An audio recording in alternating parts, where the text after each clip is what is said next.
My name's Joe Wilson. I'm the head of auction content at Whisky Auctioneer. I've worked here since 2017. Prior to that, I graduated from the University of Glasgow with a Masters in Museum Studies. Worked in a few different museums and then got into writing about museums for a few different newspapers and online publications. And then when the opportunity came up to work with Whisky Auctioneer, for me it was just an unbelievable opportunity to combine my shared interests in heritage and history along with well, drinking, really. Whisky Auctioneer is based up in Perth in Scotland. We held our inaugural auction at the end of 2013 and we've really gone from strength to strength ever since. We're now positioned as the market leader, specialising in fine and rare whisky and also other spirits from all across the world. We run a monthly auction that lasts for 10 days. It's available 24 hours a day and can be accessed anywhere in the world. We try and give as much information about every bottle as we can. It very much functions as an exhibition of whisky with the opportunity to acquire the bottles at the end. It's really a unique opportunity for buyers to engage in whisky from anywhere on the planet with the chance to learn about, engage with the spirit and then possibly take part in collecting and drinking the whisky at the end as well. One of the real joys at working at Whisky Auctioneer for me is the ability to work directly with the whisky. Every single bottle has its own unique story to tell, particularly with bourbon. I tend to find with Scotch whiskies a lot of the information is quite self-explanatory. It will tell you the distillery, for example, it will tell you who bottled it and when and where it was bottled. With bourbon it's different. For me, every single bottle presents almost like a Rubik's Cube that has to be solved. With this industry, a lot of the information is masked behind fancy labels and fancy branding, and it was always a challenge that I was excited to rise to try and dig in behind it, try and find out where these were distilled, who bottled them, when they were bottled, and try and present these bottles as accurately on our website as possible. In terms of the American whiskies that we see at auction, it's pretty much everything eventually, with the exception of kind of more modern releases that are often swallowed up in the American market. We're likely to get an example of every type of bourbon over the course of the auctions that we put on. We've had everything from pre-Prohibition, early 20th century bottlings, everything from the kind of middle of the 20th century, and all the kind of modern classics that you see coming to market now. For me, there's so many exciting different bottles that we get to auction, particularly the early 20th century bottlings, the medicinal pints that they bottled during Prohibition. Each of these is an incredible historical artefact with a story to tell. And then as you progress from these bottlings into the middle of the 20th century, there are so many rare bottlings that maybe weren't available in America that were sent over to Japan and Europe at the time. And there's such a breadth of history and scope to what we receive that it's a really incredible opportunity for me to work with the bottles, but also for the buyers to engage with the spirit and learn as much as they can by participating in our auctions. Some of the most intriguing bottlings for me are certainly what I would describe as the independent bottlings from the late 20th century, produced kind of in the late 1980s and through the 1990s by people like Julian Van Winkle III and Kentucky Bourbon Distillers. All these brands, they always attract a lot of interest at auction, and there's always a great story behind them, trying to work out where the whiskey came from and where these were originally exported to. And I think part of the appeal for the buyers as well as for me is to see these bottles repatriated back to America to collectors who didn't have the opportunity to buy these originally, and it's always really exciting to see these come in the door. When I first really started to get interested in learning about bourbon and researching bourbon, I spent a lot of time reading old forum posts on the internet, often from as long as 15-20 years ago. And you'd see all these heartwarming stories about people finding what they refer to as dusty bottles on liquor store shelves across states in America. It could often be kind of late 80s, mid 90s Van Winkle bottlings or old Seagram era bottles of Eagle Rare, like these kind of really exciting bottles that command good prices at auction now. And you think that this is a period of time where that has very much come to a close. Any bottles that were still in these shops have surely been found, and the online auction marketplace is very much the new frontier for these people to look for these bottles and find a fair price for them. We have a huge network of sellers from all across the world, which offers collectors the opportunity to buy bottles that maybe weren't available in their marketplace over the years. Things like Four Roses and I.W. Harper that were exclusive to the European and Japanese markets in the mid-20th century. We see a big stream of these, and also the really collectible, high-profile bottles that were exported to Japan in the late 80s and 90s. We see a lot of these coming back into the auction, and it's really very much a crossroads for sellers and collectors who want to sell bottles from America and from these other places in the world. And you do see these bottles traveling back and forward to new collections, and it's a really great opportunity for people to discover new bourbon and learn about it and acquire it as well. When I look at the performance of bourbon in the auction, I think it's clear that there are four kind of key elements to what makes bourbon collectible. They're very much time-oriented, so you have kind of early 20th century and Prohibition era bottlings. These are always going to be popular purely through their historical interest, as much as an interesting bourbon from a bygone era if you were to open one and taste them. And following on from that, you have the kind of mid-20th century bottlings that came from the kind of big four production companies like Seagram, Hiram Walker, Shenley and National Distillers. A lot of these products weren't available in America as well, so it's a real unique opportunity for buyers to get their hands on these for the first time in some cases. We also have the kind of independent bottlings again from the late 80s and 90s, produced by people like Kentucky Bourbon Distillers and Julian Van Winkle III. These were often incredible casks of bourbon that were sourced from sometimes distilleries that no longer exist, and they often had really high age statements that distillers at the time weren't interested in, and they've gone on to become legendary products that wouldn't have been bottled officially by the distillers. So it was a real important time for bourbon, and very much shaped the landscape that we see today.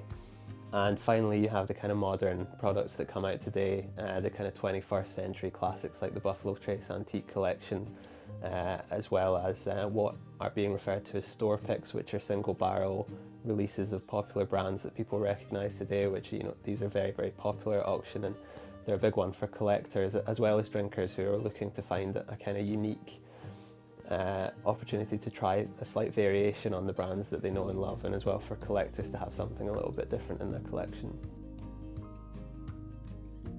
In terms of the brands that we see perform well at auction consistently, things like the A.H. Hirsch Reserve, it's a legendary bourbon, considered one of the best ever produced. The Pappy Van Winkle bottles, particularly the older Van Winkle Family Reserve, produced by Van Winkle III at his old Commonwealth facility.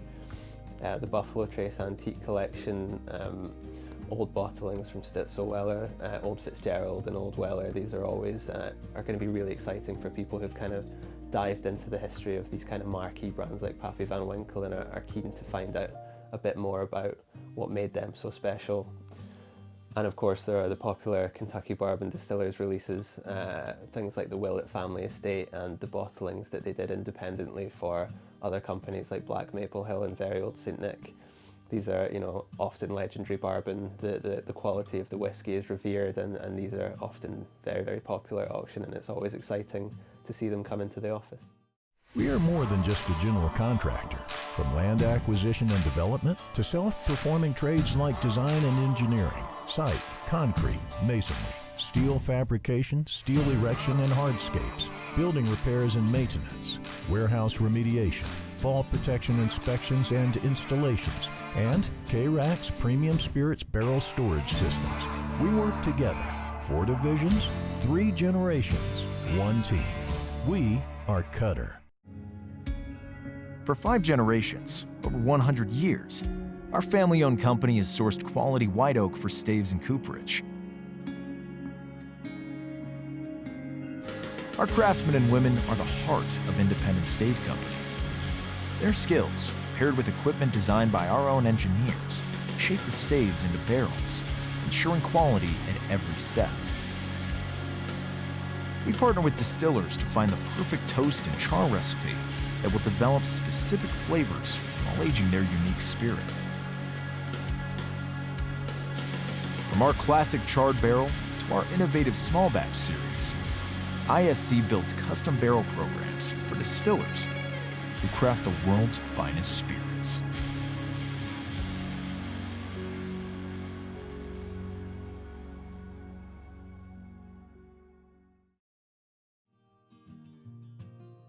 For me, the bourbon element of Pat's collection definitely is a really precise and complete forensic examination of the collectible bourbon market that we see in our auctions today. And it's very much rooted at this kind of turning point for bourbon in the mid-1980s, when the industry was very much at its lowest ebb. You had distillers in America very much throwing kind of Hail Mary passes at it. You had Age International introducing the Blanton single barrel, Heaven Hill introducing small batch bourbons like Elijah Craig, and these were really kind of premium examples that hadn't been seen before, and was very much a risk and a gamble, but it very much paid off. The Bourbon and American Whiskey in Pat's collection is so broad and covers so many bases that it's difficult to pick out any true highlights. There's so many great bottles, the A.H. Hirsch Reserve, all the Pappy Van Winkle bottles, the very old St. Nick, but as much as we have these incredible high value examples, there's also some real kind of curiosities within the collection that, for me as somebody who's been interested in bourbon for quite a long time now, it was a real treat for me to kind of delve into these bottles and do a bit of research and present them in the auction. The Buffalo Trace experimental collection, for example, we've seen quite a lot of these in our auctions before, but we've never had so many of them in the building at the same time, and it really is staggering the kind of breadth of experimentation that was going on at the distillery. You know, we have the whiskies distilled from mash bills using oats and rice. We've got aging techniques involving infrared lasers. That, you know, there are so many kind of weird and wacky things that they're doing with the bourbon, but for me it's perhaps the earliest releases that are the most interesting, and these are very simple. They're just bourbons that were re-racked into wine casks, and I think it's because I see similarities with that and some of the Scottish distilleries over here like Tullibardine and Bruichladdich, where new ownership came in the 90s and were obviously not impressed with the casks in the warehouse, and they immediately set about rebottling these into fancy wine casks, and that's something that has clearly happened when Sazerac took over at Buffalo Trace as well.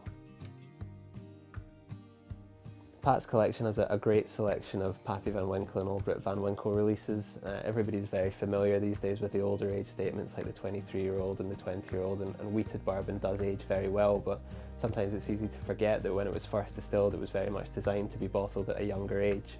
When the formula was developed for Stitzelweller, when it opened, they didn't have many casks in the warehouse, so they needed a whiskey that they could mature and bottle very quickly, and the wheated bourbon was very much the answer to that. You do kind of forget sometimes that these younger bottlings do exist, and they're a lot rarer. I think these must have been consumed on a more regular basis when they were released. They're maybe not as collectible or viewed as being collectible at the time, so certainly there are fewer in circulation, and it's always really exciting to see these younger versions come in through the door.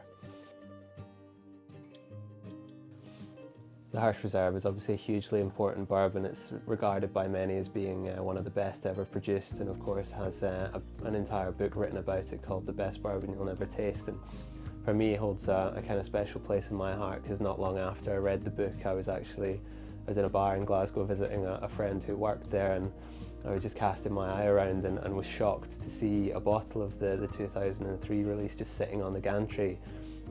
Couldn't believe my eyes. I'd literally just read an entire book about it. My thoughts had been consumed by this bourbon for so long, and all of a sudden something I thought I would never see was just presented to me in a bar here in Scotland. But of course I had the car with me and I was driving, so I wasn't able to try it. I was so frustrated. My heart was in my throat. It was all I could think about. I was all cold. I could feel tingles, and I was just so surprised and so frustrated. But one of the biggest problems was just how little bourbon was left in it. I think there was maybe about 30 mils left, and all I could think about was getting back down to Glasgow as quickly as possible and trying this, because if somebody else got that last drop before me, I didn't know what I was going to do. So all week at work in Perth I was thinking about just getting back down there on the Saturday to try the bourbon. I was even considering just getting the train down after work just to have one whiskey and come all the way back, but thankfully I didn't, because when I did get down on the Saturday I was informed that the bottle was the private reserve of the owner and that the bar staff couldn't serve me any. And you know, I didn't get to try it that day, and Embarrassingly for me, I'd brought the book with me. In hindsight, I was going to take what would have been a particularly lame Instagram photo of the book next to the bourbon, you know, saying, "Here's the best bourbon you'll never try, but I am going to try it." And I didn't get to try it. And I had to take the book back home with me on the train, just being taunted by that title the whole way. Fortunately, I was lucky enough that I do know the owner at the bar, and he was very gracious to let me try the bourbon, and you know, I can confirm that yeah, it's really good. It is really good. One of the bottles that really kind of ties together the bourbon with what we do on a regular basis here at Whisky Auctioneer is the very old Fitzgerald for Edoardo Giacconi.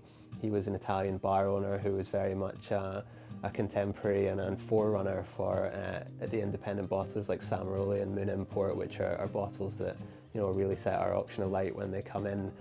Giacconi was one of the first Italian bar owners to have exclusive bottlings done for him. Obviously the majority of these were single malts, but it's testament to the man's palate and knowledge of whiskey that he also had these really rare and incredible American whiskies produced for him as well. He had exclusive Jack Daniels done.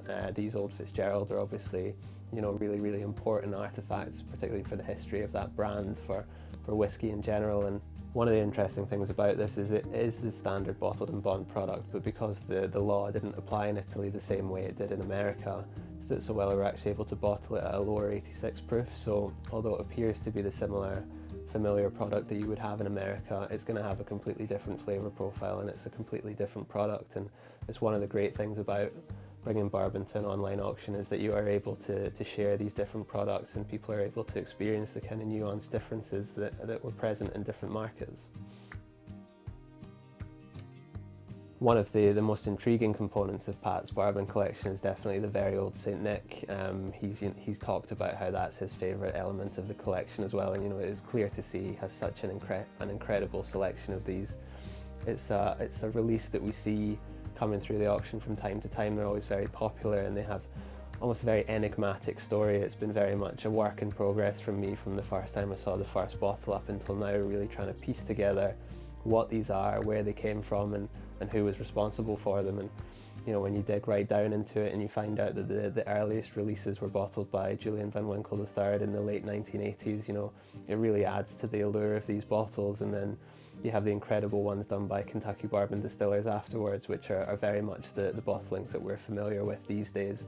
And I'd actually never seen one of the Van Winkle bottlings before, and for Pat to have two in his collection is so rare and so special, particularly for me to be able to work with these, because I never thought I'd ever see one of these, and to have two in the office at one time is really special, and I'm excited to see how these do at auction. For anybody who's interested in American whiskey, who maybe wants to start a collection or is building a collection, or even just wants to learn about American whiskey, this sale really is very much an exhibition of whiskey. There's so many different bottles that you can engage with and learn about, and then of course, as an auction, there's the opportunity at the end for you to buy and acquire something that takes your interest.